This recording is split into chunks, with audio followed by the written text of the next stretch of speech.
Hi, I'm everyone's favorite 2-minute enchantment card draw engine, Kira. Beep, boop. Maya.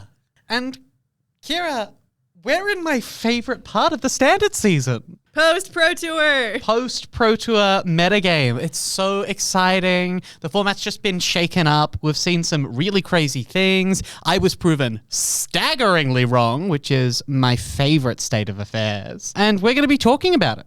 That indeed we are. I was absolutely delighted, excited, terrified at all points during this Pro Tour. We had everything this Pro Tour, from a dominating metagame from some predictable archetypes that we expected kind of going into, a deck coming out of left field and making it to top 8 in his first Pro Tour ever, to cheating allegations, and it was insane. Like, this Pro Tour had everything.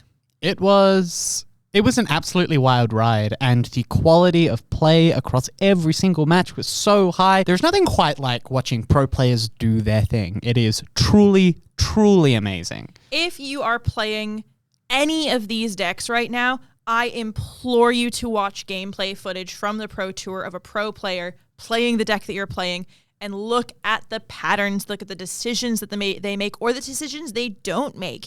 You will learn so much. There were plays that blew my mind. I was so impressed. I was taken aback. I was learning as much as anyone else, I think. It was an impressive Pro Tour. This, of course, was Pro Tour Aether Drift at MagicCon Chicago. We got to see a handful of new cards make their way into the standard meta, some that we didn't see coming, and others are mainstays that we've expected to see and we were happy to see. Let's get into it. What did we, in terms of a metagame perspective, what did we actually see at this Pro Tour?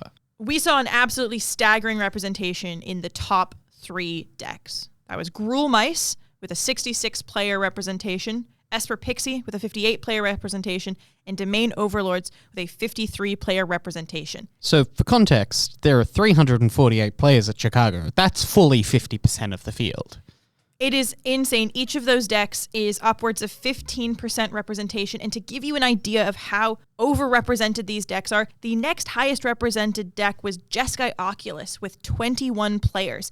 That is a full 32 players between Jeskai Oculus and Domain Overlords, with only a 6% field representation. Fully a 60% drop.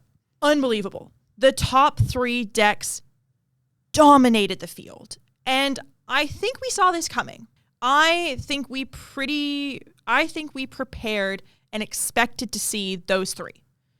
If there were any people that we expected to come sit at the Pro Tour table, I'm shaking hands with Gruul Mice and Gruul Aggro. I'm shaking hands reluctantly with Esper Pixie. And I am not surprised that Domain Overlords is already at the table sitting down. Certainly. Was well prepared, had sat down a month ago, was very established in their Very comfortable. Yeah, Pro Tour having deck. a lovely time, just feasting on the yummy new toys it got with Aether Drift. Oh, what a amazingly exciting Pro Tour. And it's interesting that the domination of the existing decks actually did carry through all the way through to the top 8, because that's not something we often see with the Pro Tour. Often we'll see decks come out of left field that fundamentally change the shape of what the metagame looks like. But while we definitely saw a shift in the overall metagame representation with the Zua Overlords wildly overrepresenting itself, it was actually those stalwart decks that overperformed instead of necessarily something new. However, that being said, of those top 3, Esper Pixie did not make it to top 8. No. And I think this was because Esper Pixie was the deck to beat.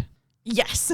If you needed to beat any deck at this event, it was Esper Pixie. And I think that also lends itself towards the overrepresentation of Gruul, of a very aggro-slanted deck. It is telling as well that Zua Overlords did so well. I would argue it was the best performing deck at the Pro Tour, not only because it had a wild representation in the top 8, but also because with a very high sample size of 52 players, it still had an almost 56% win rate, which is almost unimaginable. And part of the reason for this success is what we actually talked about on our Pro Tour episode, talking about controls placement in a Pro Tour metagame, and how it actually is better because of the natural shift at the Pro Tour towards slightly more mid-rangey strategies. There was some commentary made about this by Corey Baumeister, talking about how the Gruul aggro decks in particular had actually built to go over the top of each other and shifted in a more mid-range direction. And do you know what loves a more mid-range direction on an aggro deck? Overlords. Control. Any slow controlling strategy. And it helps that, of course, Zur is completely ridiculous. The way that I see it, it looked kind of like this. You have a small fish, that's Esper Pixie. There's a bigger fish coming to bite it, and that's Gruul aggro. And then the bigger fish behind those two fish is Overlords. There's always a bigger fish. There's always a bigger fish. Now, we're still waiting to see if there is a bigger fish behind Overlords, because at the moment, there isn't one. Zur Overlords dominated the Pro Tour. It dominated the top 8. We had 3 different Zur Overlords in the top 8. 3 of them were top 4 decks. It's so hard to imagine a deck that goes bigger than Zur Overlords, but we did kind of see it. One of the decks that actually was well positioned against Zur Overlords, which came in, was a relatively, well, not a new figure so much as we haven't seen it since the rotation of Kamigawa Neon Dynasty, was blue-white control. While it definitely took a hit with the loss of the Wandering Emperor, the prevalence of a extremely big mid-range deck, which is more what I would describe Zur Overlords as opposed to a strict control deck, allowed for a true blue-white counterspell, removal spell, draw card control deck to exist. And I believe there were 8 players and it performed relatively well. It is listed in the top 16 of our deck archetypes that had a higher win rate. It is in the 3rd position with a 66% win rate, which is pretty good. And this of course slightly skewed by the fact that there are a few number of players. Sure, heavily skewed even. Well, that's like we would see. you'd see from this chart as we're going to talk about in a second that Orzhov Pixie has the highest win rate, but that again, outlier bias, there was 1 player on Orzhov Pixie. Can I just say, that deck looks incredibly sweet. I am building that on Arena tomorrow, and it is what I will be playing for the foreseeable future. That deck is so cool! Additionally, Mono Red had a really good showing for this event. Only 11 players, but still the 5th most represented deck archetype by player population. With a very good win rate, sitting at 56.5%, and with a top 8 presence. Applause, applause, claps for Mono Red aggro. I have been much the believer in the sign of a healthy metagame is the prevalence of Mono Red aggro. A metagame where Mono Red aggro can not only exist but thrive is a healthy standard metagame. That is due to a couple of mitigating factors. The cost of Mono Red aggro decks is typically pretty low to the ground. There are not very many expensive mono red cards pretty much in any standard format I've seen in the last few years, but also due to the ease of play. It is a very easy deck to pick up because your game plan is typically turn sideways, beat face. And that is a great strategy for newer players. It's a great way to learn to play aggressive. And it's very clean. It's very focused. You don't have to worry about mitigating strategies. You don't have to plan really for late game. Your mountains enter tapped and you beat face. Mono Red is something I would describe as a low skill floor, high skill ceiling deck. I think as a new player walking in, you can play the deck at 80% of its capacity relatively easily. It does not take a lot of work to play the deck relatively well and relatively cleanly. But I also think that the difference between those 80% players and the players who are playing Mono Red at its best is huge. There is such a wide skill gap between those two things, and the deck is really rewarding, which is part of what makes it such a positive thing that there is a strong presence of it in this standard metagame, because it gives newer players the chance to play relatively cheaply, a chance to play a proactive deck that requires them to think about the things in the format that is relatively easy to play, but also gives them so much room to grow, which is such an important factor in creating a healthy and positive metagame. And there's also room to grow in terms of deck archetype, because the Mono Red deck, while it's quite similar, a lot of the expensive cards are the same expensive cards as in the Gruul decks, namely Screaming Nemesis and the Mice package. It's so wonderful to see it do so well, and to see it do so well, might I say, without Leyline. while even I initially terrified of Leyline when it first came out, coupled with the Valiant Mice and all of that, terrifying start for Leyline. Powerful enough to the point that it's banned in Best of One Arena. It is a very good card, but it's not good enough, which seems crazy given how powerful and how strong and how fast both Mono Red and Gruul Aggro are. It seems crazy that Leyline typically takes up an extra spot that you need for either another burn spell or another pump spell. I think it is a symptom of the ProTour metagame as well. The Leyline versions of the deck tend to be the most explosive, and as such also tend to be the weakest as you head into the late game, because you have this density of dead cards and you have this push and pull almost between your need for lands, creatures, and non-creature spells, which is something that a mono red deck without the Leyline package doesn't suffer from nearly as badly. However, we did see Gruul Leyline in the top 8 this Pro Tour, and I think part of its presence there is the fact that it was this more aggressive, extremely explosive version, which gives it more game against the prevalence of the control decks and the Overlord decks that so dominantly appeared in this meta. It gets to a point where simply taking 10 damage in one turn is not viable. Like, you can't compete against that. That puts you in a dangerous position. It puts you in a spot where you have to deal with that threat immediately if you are one of those control decks or one of those more mid-range decks, because 2 10-power hits, if you've got nothing, is game. For a great example of this, I would watch the top 8 match with Gruul Leyline against Domain Overlords. There was obviously some mulligan issues, which was very unfortunate. But one of the things that being aggressive does is it forces your opponent into making deeply unfavorable trades. If you're attacking for 10 on turn 2, your opponent has to cast Ride's End there. They can't wait to cast their Beans, or they have to use their Elspeth Smite in a way that is not generating the most value. They can't wait for you not to be holding up their Snakeskin Veil. They just have to act and hope you don't have it. And that is a really powerful element of these hyper-aggressive decks. A really good example is something like Grim Bauble. Sometimes you just have to play the Grim Bauble regardless of whether or not you have the synergy pieces in hand, because if you don't, you're just dead. Interestingly, Oculus is back. It is! We were very much talking about the supposed rumored death of Oculus and how everyone had solved Azorius Oculus because of pieces like Rest in Peace and Ghost Vacuum.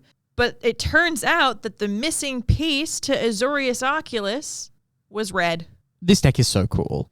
Channel Fireball really does come up with the best decks and the most exciting decks so much of the time, especially at a Pro Tour level. But this deck really is the pièce de résistance. The existence of, or the addition of Inti into the deck and fear of missing out is so scary. And it allows for the interactions of discarding Azorius Oculus from your hand in a way that you could only do with Charter Course previously. Also, the discard synergies with Inti and fear of missing out and the Delirium synergies are so powerful, especially when your abhorrent Oculus is already feeding your Delirium. It allows you to be incredibly aggressive and incredibly proactive, but still not fold to a Leyline of the Void or a Rest in Peace. And that is really what the issue was with Azorius Oculus. It was its weakness to sideboard hate.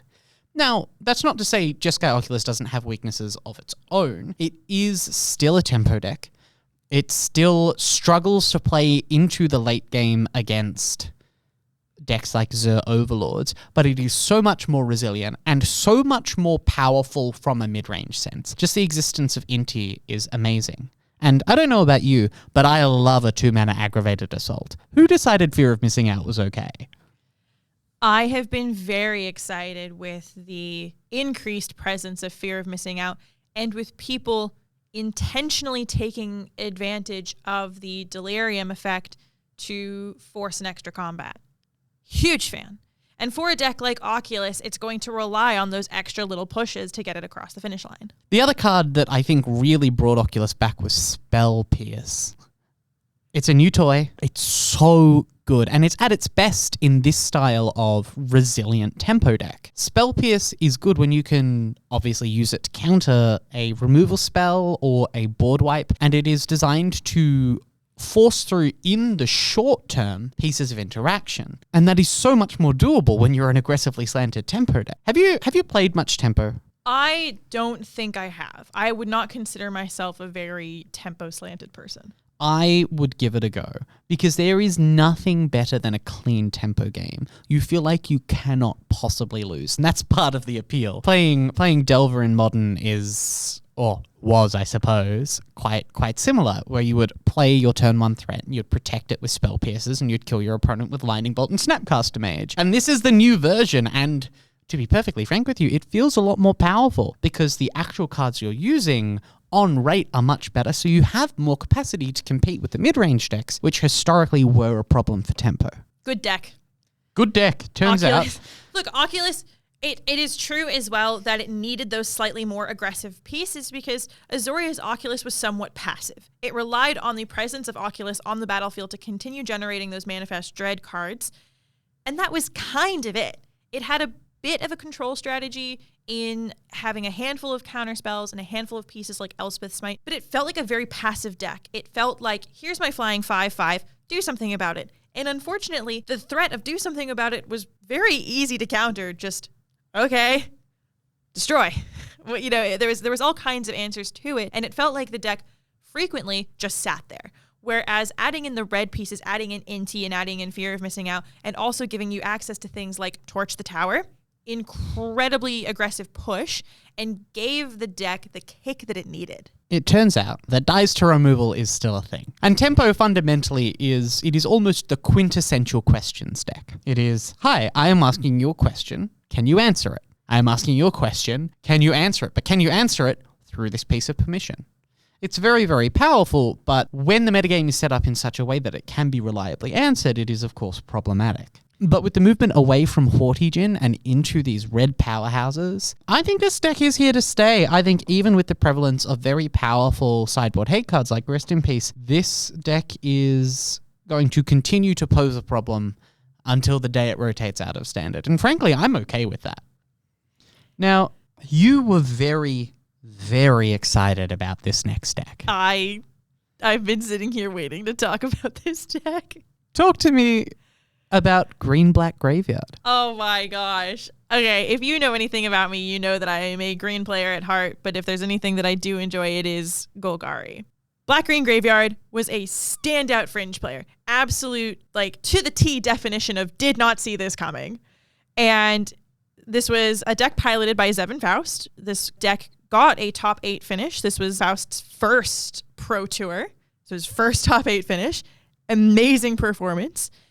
It was very well positioned against aggro. It was very resilient. It had really great pieces from Souls of the Lost, and it generated a lot of value through Up the Beanstalk. It is a Beans deck at its core. It goes big, and it develops itself quick enough to get under control decks where necessary. This was my favorite deck of the event. Not only did it lean on the surprise element by taking a different approach to Green-Black Graveyard, but as Zevin Faust said in an interview, he made the top 8 with a bunch of commons and uncommons. The standouts being Huskburster Swarm and Hollow Marauder, which both have cost reductions based on the number of creature cards in your graveyard. And these 2 cards then triggered Up the Beanstalk to draw cards. And Overwhelming Remorse, also a common, being the most efficient removal spell for the archetype. That was not only a removal spell, but an exile removal spell, which, as we've discussed before, exile removal is peak. If you can exile a threat, you have handled it permanently. I love this deck. I loved seeing this deck at Pro Tour. I was blown away that it made it to top 8. I'm stunned. I'm thrilled. I wish he won the tournament, but alas.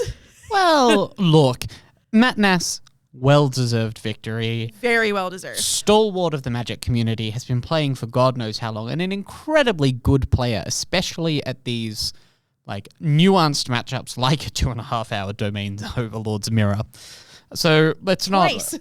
Yeah, in a row. Whoa. So let's not discount the achievement of Matt Nass, but oh god, I would love to see this deck increase in prevalence across the metagame because it's so cool and it's so cheap. I reckon you could pick up this deck, mana base aside, for like $100. If you got rid of the Overlords of the Baelmerk. Oh sure. There are unfortunately 4 copies in the deck. But there is a version of this deck that I will link that is a version that Ash Lizzle put together prior to this event, and I loved the deck that she put together. I started building it in paper, and to see Zevin Faust's version, which is what I would consider a refined version of the Graveyard Beans deck. I'll link that below because her version is far more budget friendly. It only runs 2 Underground Mortuaries instead of 4 that Faust's list runs. It has, I think, again, 2 copies of Overlord of the Baelmerk instead of 4. It runs a couple Harvester of Miseries, and it has a few other of the cost reduction creatures that are commons and uncommons. But overall, this is a very budget-friendly deck, mana base and Overlords aside. And it's a very, I think maybe more importantly, it's a very wild card-friendly deck. If you're building this deck on Arena, incredibly wild card friendly. And again, you can make some adjustments to the deck in terms of the mythics being used and the rares to make it even more budget friendly. We'll link all of the top 8 deck lists and the Ash Lizzle list as well. Like anything that we mention here, we'll pop in the description below so you have access to them. Very nice to build on Arena. And again, being a deck that's made of commons and uncommons, somewhat easy to put together as well and budget friendly in that regard. Copies of Huskburster Swarm, I think, are 40 cents here in Australia. Big thumbs up. Big thumbs up indeed. All right, my turn. Tell me about your favorite deck. I want to talk about Orzhov Pixie. It was the best overall performing deck at the tournament, which is incredibly biased because it only had 1 player. And what was that percentage win rate for that 1 player? I believe it was 88.9%. My goodness. Just a casual almost 90% win rate. You know, I wouldn't mind. I'll take that, you know. What was the highest after that? The highest after that was Team Otters. Oh, at a sweet 80%. Yeah, so a full 9% over Otters. Yes, please. This version of Pixie leans more into a later game strategy. Pixie is pretty much the only bounce effect in the deck, but it's designed to allow for an infinite value generation using temporary lockdown. It uses Liliana and Hopeless Nightmare to attack the hand, and it also has main deck Lauren to capitalize on the presence of Overlords. It's a great choice for the event, and it's also very cool, and it's what I'm going to be jamming in the future. I love a discard deck. I played quite a bit of Mono Black Waste Knot in Pioneer when it was a thing, and I actually think this kind of deck is also a good teaching tool if you have the cards for newer players, because it teaches them to interact on a card-for-card basis using relatively straightforward principles of card advantage with things like the temporary lockdown and the Lilianas. This deck is incredibly cool. I don't really know what more to say about it aside from go watch the videos of this deck, because it was incredibly high performing. The player was, of course, very, very skilled, but it's just fun. You can feel the grind, you know? It's, This deck as well also making the decision to not include blue, which is a key component of the bounce archetype as it stands currently for creating that loop of bounce, pick up Storm Chaser's talent, level up, get back this town, bounce, repeat until... And don't forget Fear of Isolation as well. Just that another redundant copy of that bounce effect. As we were talking about before, we also did see a resurgence of Azorius Control. And because the Wandering Emperor has rotated out of Standard, we haven't really seen it in a while. But with the new Better Divination, which is, of course, Stock Up, which I think is more like a Dig Through Time light, it added a lot of power and card advantage to the deck, which made it an incredibly good call against the current meta where Overlords was so prevalent. While the answers did have to be diversified away from Planeswalkers, Jace the Perfected Mind was still a very good win condition in the late game, and provided some card advantage with its tick down. And Overlord of the Mistmores, of course, proved a very effective finisher against the more mid-range strategies and against aggro. So, what should we expect from the meta? First order reasoning says that we'll see heaps of Zur Overlords. And frankly, of course, we will see heaps of Zur Overlords. It's one of the best decks in the format. It's resilient. It's got some new pieces. It's also the Pro Tour winning deck, which means that we're going to see a spike of it post-Pro Tour. Also, drawing 3 cards, casting a removal spell, and then attacking with your 4-mana 7/7 that makes 2/2/1s is very exciting. I don't think anybody would blame you for playing Zur Overlords. I think you will do very well with Zur Overlords. If you want to play Zur Overlords, play Zur Overlords.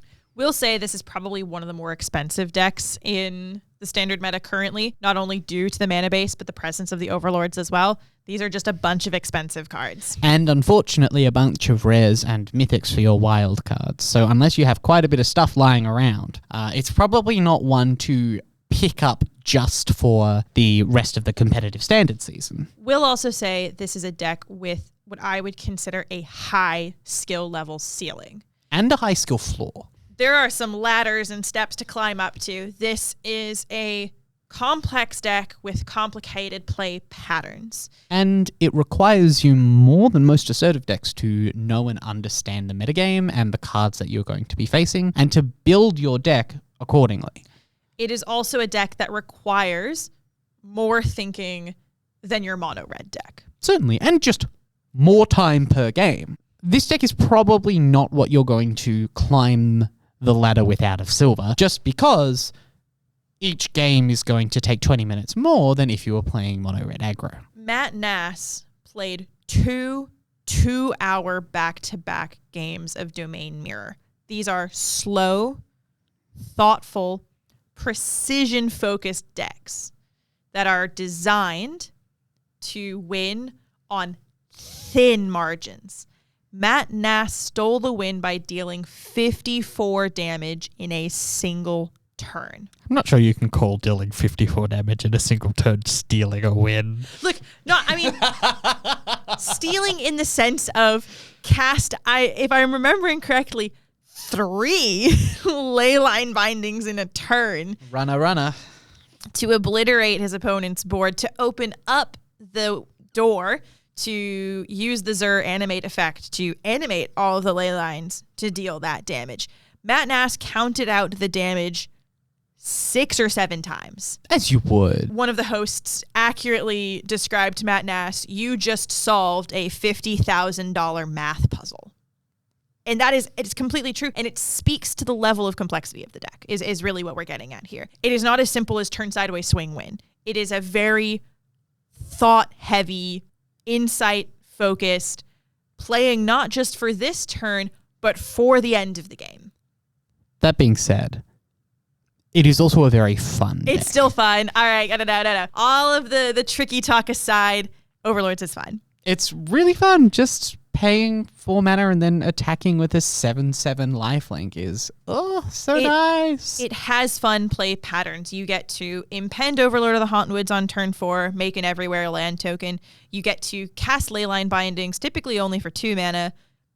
Excellent. It's a fun deck with fun cards. And Matt Nass's build in particular, he gave an incredible interview and wrote a wonderful article on his play throughout the tournament and the way that he and the team designed the deck. And he said that they made the decision to build the deck with the intent of winning the mirror. Like, the point was not, this deck needs to beat Pixie, this deck needs to beat aggro. They know it can do that already. The hardest match for this deck is the mirror. It is sitting out and grinding out the value against your opponent who's also playing Zur Overlords. When you both have beanstalks and you're both triggering them and you're both drawing extra cards, you're both going up in card advantage. Card draw is how you win. And the decision to specifically build the deck to beat Domain, brilliant. And ultimately part of what won him the Pro Tour. Second order reasoning. There's so much more. moving swiftly on. Second order reasoning says aggro. I think you should expect a lot more of the linear aggro decks. Not the decks that are a little bit more in the mid-rangey camp, but closer to the leyline aggro or the mono red, no aggro, best of one arena kind of linear aggressive decks, as they are ultimately the best way to beat Zur Overlords. I would expect to see it out in droves. Look, ultimately, if you can fling your Heartfire hero on turn 3 for a 1-turn kill against Overlords, not much they can do, because by turn 3, they've typically just impended Overlord of the Hauntwoods. And that's it. So turn 2, Ride's End, turn 3, Overlord, turn 4. So the quickest Xur Overlords can attack with the life-linking Overlord is turn 4. If somebody does nothing for 4 turns and you're playing Leyline aggro, your opponent better be dead or you're doing something wrong. Look, Leyline aggro at its best, I think, can win on turn 3. Turn 4 is turn 2. usually... Cacophony Scamp. Turn 2. I forgot of... Oh, no. Like, regardless... The fact that there are decks that can win on turns 2, 3, 4 means that it can put Overlords in its place. If you're looking to rank up on Arena quickly, I would be playing mono red in best of 1 and I'd be playing green red in best of 3. Both for clock equity, which of course is just the amount of time per game, and to prey upon the new prevalence of the Pro Tour winning deck, Xur Overlords. Turn sideways, beat face. Mm-hmm. You just kind of need to move fast. Overlords is one of the best late game decks by a mile, or a kilometer for those using the metric system, and it's very hard to beat in terms of late game value due to beans, even for the Azorius control decks. But there are some red and red-green aggro decks that can smash out a win in as little as 4 turns, by which point the Overlords player has maybe removed one thing, played a beans, and impended an Overlord. Moving fast is the Overlord killer. If you can move quickly, efficiently, with purpose, and again, set up your opponent to make some potentially unfavorable plays by not playing beans and instead having to use a get loss to make sure they remove your threat before you can fling it at them. There's still a chance if they have to remove a Cacophony Scamp or a Heartfire here, they're still taking damage for it. Get loss feels so bad against mono red aggro because you give them 2 ways to trigger Valiant as well. Ugh, it's just so rough. So, Kira, what are you going to be playing? The answer should be so obvious.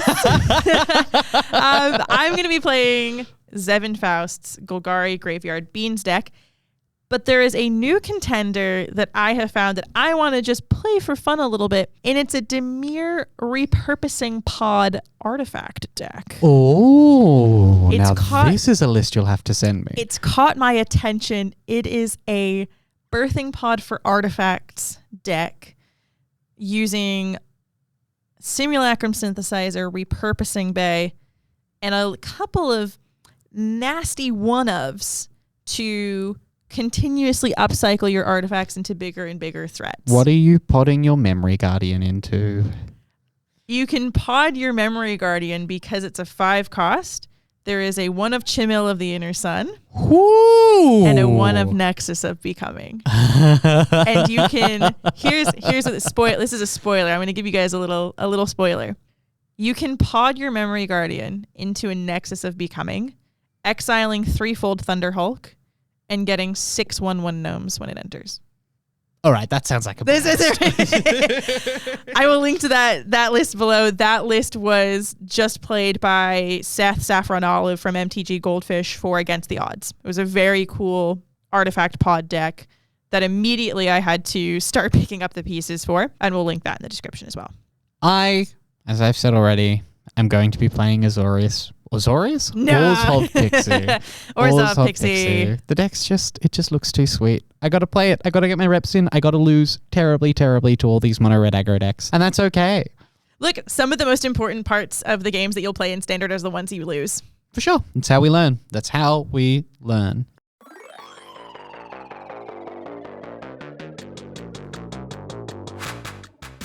So, with all that said, that is all that we have for you today. We look forward to seeing you again next week. New episodes release on Mondays at 11 a.m. Australian Eastern Standard Time. Until then, you can keep track of all of our releases at Raise MTG on both Instagram and Blue Sky. You can find Kira on the same platforms at kirabobira.jpg on Instagram and kirabobira on Blue Sky, and myself at MayorMTG. A big thank you to the State Library of Victoria for the ongoing use of their space. And until next week, remember, it's not so bad. All you have to do is keep from looking down.